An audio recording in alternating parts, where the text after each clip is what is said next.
நீங்கள் பார்த்து கொண்டிருப்பது 24 நியூஸ் தமிழ். மலைகளின் இளவரசி என அழைக்கப்படும் கொடைக்கானலில் இயற்கை எழில் கொஞ்சம் பசுமையான மலை பள்ளத்தாக்குகள், கண்கவரும் சுற்றுலா தலங்கள் அதிகம் உள்ளது.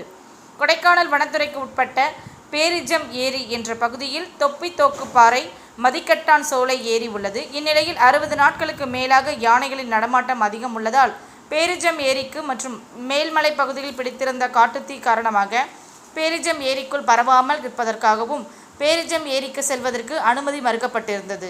இந்நிலையில் நேற்று முன்தினம் பேரிஜம் பகுதிக்கு செல்வதற்கு அனுமதி வழங்கப்பட்டது.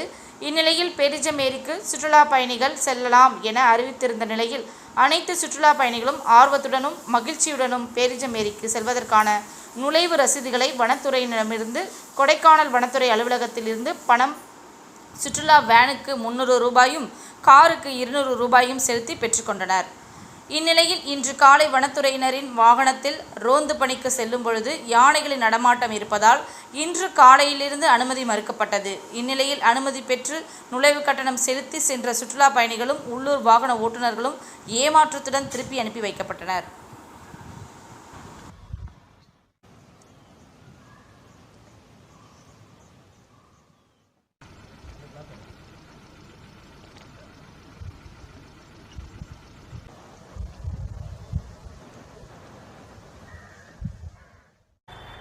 சரி, சாய் வேணாமா?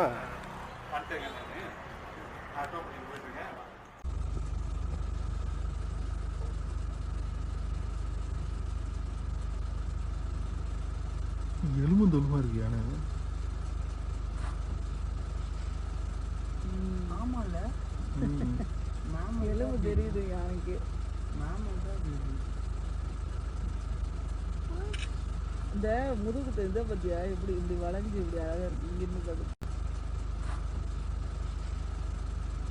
ஆமால மாமா எலும்பு தெரியுது யானைக்கு. மாமா தான் தெரியுது.